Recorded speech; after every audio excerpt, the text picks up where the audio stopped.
Part 18 की शुरुआत में दिखाते हैं कि हाओ और रोलान सेक्रेटरी को अच्छा मज़ा चखाकर भागने लगते हैं, क्योंकि फिर उन दोनों के पीछे गार्ड्स लग जाते हैं। अब वो दोनों एक जगह आकर छुप जाते हैं। अब जब गार्ड्स वहाँ से चले जाते हैं तो वो दोनों बाहर निकलते हैं, लेकिन रोलान को हील्स में भागने की वजह से दर्द होने लगता है। तो हाओ उसका पैर देखने लगता है, फिर कहता है मैं आपको घर तक कैरी करके चलता हूँ। तो रोलान भी मान जाती है। फिर हाओ रोलान को कैरी करके चलने लगता है। रोलान पूछती है मेरे हील्स टूट गए हैं तो तुमने उन्हें फेंका क्यों नहीं। तो हाओ कहता है मैं आपकी चीज़ कैसे फेंक सकता हूँ। उसके बाद रोलान आराम से उसके शोल्डर पर सरक कर सो जाती है। यहाँ चैंची शाय के साथ बातें वगैरह करती है और उसे फिर से अपनी हेल्प करने के लिए थैंक यू कहती है। तो शाय कहती है एक बार ये सब खत्म हो जाए फिर तुम मुझे थैंक यू कहना और मेरे साथ में ड्रिंक भी करना। उसके बाद शाय इस महीने होने वाले चैरिटी बैंक्वेट का इन्विटेशन चैंची को देती है और कहती है कि कल तुम्हारा लास्ट चांस है डैंग को हराने का। अब चैंची वो इन्विटेशन लेती है, लेकिन शाय वो इन्विटेशन छोड़ ही नहीं रही होती। तो चैंची पूछती है क्या हुआ। तो शाय कहती है मिस्टर बाबी कल वहाँ होंगे और तुमने उनके साथ एक डील की है, लेकिन वो बहुत सस्पिशियस पर्सन है, इसलिए मुझे तुम्हारी चिंता हो रही है। वहाँ जाने से पहले एक बार फिर सोच लो। तो चैंची वो इन्विटेशन लेके कहती है मेरी पूरी कोशिश यही रहेगी कि मैं उन मॉन्स्टर्स को ख़त्म कर सकूँ। अब उसका कमिटमेंट देख शाय थोड़ा इमोशनल हो जाती है। फिर टॉपिक चेंज करते हुए कहती है तुमने पूछा था ना कि मैं रैन को लाइक करती हूँ या नहीं, लेकिन मुझे ऐसा लगता है कि तुम रैन को लाइक करती हो। तो चैंची कहती है ऐसा कैसे हो सकता है। तो शाय कहती है या फिर ऐसा हो सकता है कि हस्बैंड और वाइफ एक दूसरे को लाइक करते हों। इस बात पर दोनों ही हंसने लगती हैं।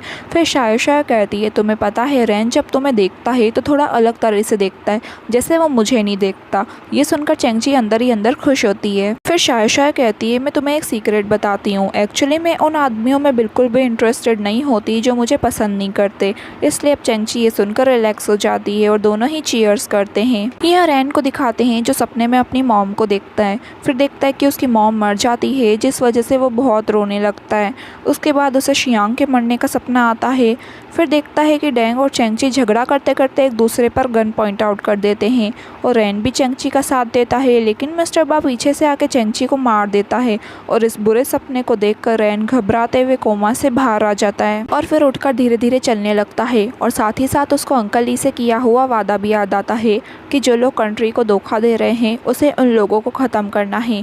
अब रैन धीरे धीरे चलकर कॉरिडोर तक आता है तो वहाँ शिन आ जाती है और उसे सरप्राइज होते हुए पूछती है मिस्टर शियांग आप कब उठे। लेकिन रैन उससे पूछता है चैंची कहाँ है। तो शिन कहती है आप अभी तक ठीक नहीं हुए हैं। लेकिन रैन जब उसे ज़्यादा जोर देके पूछता है तो वो चैरिटी बैंक्वेट का उसे बता देती है कि लेडी वहाँ गई हैं। अब ये सुनकर रैन उसकी चिंता में जल्दी से वहाँ से भागता है। शिन उसे रोकने की कोशिश भी करती है, लेकिन वो नहीं रुकता। यहाँ डैंग को सेलिब्रेट करते हुए देख शाय पूछती है मिस्टर बा तो अभी तक आए भी नहीं है, तो तुम किस बात का सेलिब्रेशन कर रहे हो। तो डैंग कहता है मिस्टर बा बड़ी बड़ी डील्स कर रहे हैं आजकल और उनके आसपास मैं ही उनका एक वफादार हूँ, तो वो सारी डील्स की रिस्पॉन्सिबिलिटी मुझे ही तो देंगे। तो शाय इस बात पर उससे गुड लक कहती है। फिर डैंग उसे नोटिस करते हुए पूछता है आज तुमने काले कपड़े क्यों पहने हैं, तुम्हें तो आए दिन क्लाइंट से मिलना होता होगा ना, तुम प्लेन कपड़े नहीं पहन सकती।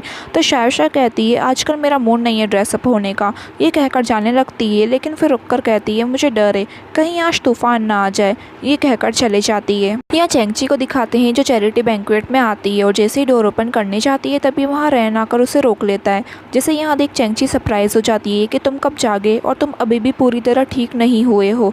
लेकिन रैन कहता है यहाँ से जल्दी चलो, मुझे पता है तुम क्या करना चाहती हो, हम घर चलकर पहले इस बारे में बात करते हैं। लेकिन इतने में मिस्टर बा दरवाज़ा खोल देते हैं, इसलिए अब इन दोनों के पास अंदर जाने के अलावा कोई और चारा नहीं होता।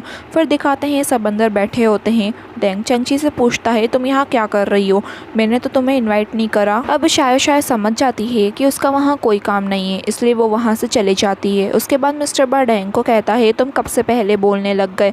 तो डैंग कहता है मिस्टर बा ये हमारा दुश्मन है, जब से ये दोनों यहाँ आए हैं तब से कुछ ना कुछ मुश्किलें आ रही है। लेकिन मिस्टर बा कहता है हानशान कैपेबल है और मैं उसकी वैल्यू करता हूँ और मिस चैंची भी स्पेशल है। डैंग कहता है ये मुझे तो कहीं से भी स्पेशल नहीं लगती। ये सुनकर चैंची वो ड्रग निकालती है जो मिस्टर बा को चाहिए होता है और कहती है कि ये मैंने बनाया है, जो जो मिस्टर बा को चाहिए था। फिर डैंग से कहती है, क्या अब मैं तुम्हारे लिए स्पेशल हूँ? अब ये सुनकर डैंग वो ड्रग मिस्टर बा के हाथ से लेते हुए चेंगची से गुस्से में कहता है, ये सिर्फ एक कचरा है, क्या मैं तुम्हें बेवकूफ़ दिखता हूँ? अब ये सुनकर चेंगची डैंग को थप्पड़ मार देती है और कहती है, तुम्हारी हिम्मत कैसे हुई मिस्टर बा को बेवकूफ़ बोलने की? इसलिए मुझे ब्लेम मत करना मिस्टर बा की तरफ से तुम्हें थप्पड़ मारने के लिए। फिर मिस्टर बा कहता है, इसमें कोई शक नहीं है कि तुम उस केमिस्ट कपल की बेटी हो। सही में मैंने इससे अच्छी चीज़ आज तक नहीं देखी। अब ये सुनकर डैंग हैरान हो जाता है और पूछता है, क्या तुम सच में उनकी बेटी हो? लेकिन चेंगची कुछ नहीं कहती और स्माइल करते हुए बैठ जाती है। उसके बाद मिस्टर बा कहता है, साउथ एशिया के क्लाइंट्स को हाई क्वालिटी प्रोडक्ट चाहिए, इसलिए मिस्टर बा डैंग को ऑर्डर देता है कि तुम्हारे पास जो ड्रग पड़ा हुआ है उसे चेंगची को भेज दो और तुम और हानशान मिलकर चेंगची को असिस्ट करोगे। अब ये सुनकर डैंग कुछ बोलने जाता, इससे पहले ही वहाँ सेक्रेटरी आके बताता है कि कुछ गड़बड़ हो गई है। इसलिए अब डैंग सेक्रेटरी के साथ बाहर आ जाता है और यहाँ चेंगची स्माइल करने लगती है क्योंकि उसे पता था क्या हुआ है। अब यहाँ सेक्रेटरी बता देता है कि उनका वेयर हाउस में रखा हुआ ड्रग चोरी हो चुका है। तो डैंग उससे गुस्से में पूछता है, कब हुआ, किसने किया? तो सेक्रेटरी बताता है, कुछ दिन पहले। तो डैंग कहता है, ये कुछ दिन पहले हुआ और तुम मुझे अब बता रहा है? तो सेक्रेटरी बताता है, उन्होंने मुझे बहुत मारा और मैं आज ही हॉस्पिटल से निकला हूँ और डायरेक्ट इधर आया हूँ। अब डैंग उसे गुस्से में थप्पड़ मारकर अंदर चले जाता है और डायरेक्ट गन निकालकर रैन से पूछता है, क्या मेरा ड्रग तूने चुराया? मेरा ड्रग चोरी हो चुका है। रैन आराम से समझ जाता है कि ये चेंगची का काम है। उसके बाद डैंग से कहता है, मैं बहुत दिनों से कोमा में था और आज ही उठाऊं, तो मैं ये कैसे कर सकता हूँ? इसलिए अब डैंग गन को चेंगची की तरफ करते हुए कहता है, मतलब तुमने चुराया होगा। इसलिए अब रैन चेंगची को प्रोटेक्ट करते हुए डैंग से कहता है, झगड़ा मत करो। लेकिन चेंगची खड़े होकर डैंग से कहती है, जब मिस्टर बा मुझे तुम्हारे वेयर हाउस में रखा हुआ ड्रग यूज करने दे रहे हैं तो मैं तुम्हारा ड्रग क्यों चुराऊंगी? तो डैंग कहता है, झूठ मत बोलो, तुम्हारे अलावा और हो भी कौन सकता है? तो रैन कहता है, ड्रग चोरी हो चुका है तो हमें मिलकर सॉल्यूशन ढूंढना चाहिए। अब मिस्टर बा को चुप बैठे देख डैंग पूछता है, क्या आपको भी मुझ पर विश्वास नहीं है? अब मिस्टर बा कुछ नहीं कहते तो डैंग पागलों की तरह हरकतें करने लगता है कि किसी को भी मुझ पर विश्वास नहीं है और फिर गन लोड करके चेंगची की तरफ पॉइंट आउट कर देता है। तो रैन उसे बचाने के लिए अपनी गन टैंक की तरफ पॉइंट आउट कर देता है, बल्कि पॉइंट आउट ही नहीं करता, गन चला भी देता है जिससे उसकी कैप उड़ जाती है। क्योंकि रैन डैंग पे गोली नहीं चलाता, उसको डराने के लिए उसकी कैप उड़ा देता है। लेकिन डैंग का दिमाग तो और ख़राब हो जाता है, इसलिए मिस्टर बा उसकी गन नीचे करवा रहे होते हैं तो भी वो नहीं करता।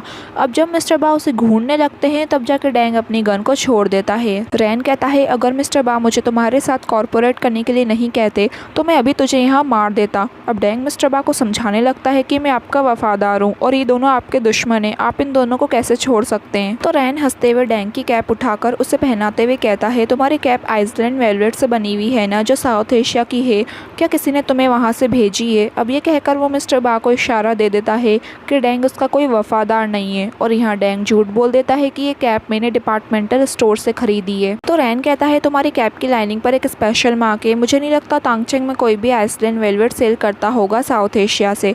तो डैंग कहता है, ये बस एक हैट है और मुझे नहीं पता मुझे किसने भेजी। फिर रैन कहता है, डैंग तुम ज़्यादा ही साउथ एशिया से कांटेक्ट में हो, है ना? अब जाकर डैंग मिस्टर बा को कहने लगता है कि उन्होंने मुझे कांटेक्ट करा था लेकिन मैंने उनसे कुछ भी प्रॉमिस नहीं किया, मैंने उन्हें वेटिंग पर रखा है। तो मिस्टर बा अपनी तलवार हाथ में पकड़ के कहता है, मैं तुम्हें जानता हूँ, तुम मेरे लिए बहुत टाइम से काम कर रहे हो लेकिन तुम कुछ दिनों से ऐसी हरकतें कर रहे हो जो मुझे पसंद नहीं है।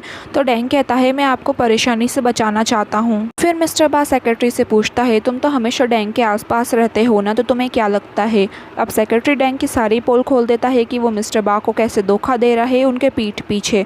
मतलब वो डैंग से अपने सारे दुश्मनी यहीं निकाल देता है और उसे खड़े खड़े बेच देता है और डैंग के धोखे का सबूत भी वो मिस्टर बा को दे देता है। अब डैंग के तो होश उड़ जाते हैं और उसे सेक्रेटरी पे बहुत गुस्सा आने लगता है। तो सेक्रेटरी कहता है, मैं हमेशा से तुम्हारा पपेट बना हुआ था, मुझे भी देखना था कि इंसान बन के कैसा लगता है। और इसी मोमेंट पर ये पार्ट पूरा होता है गाइस।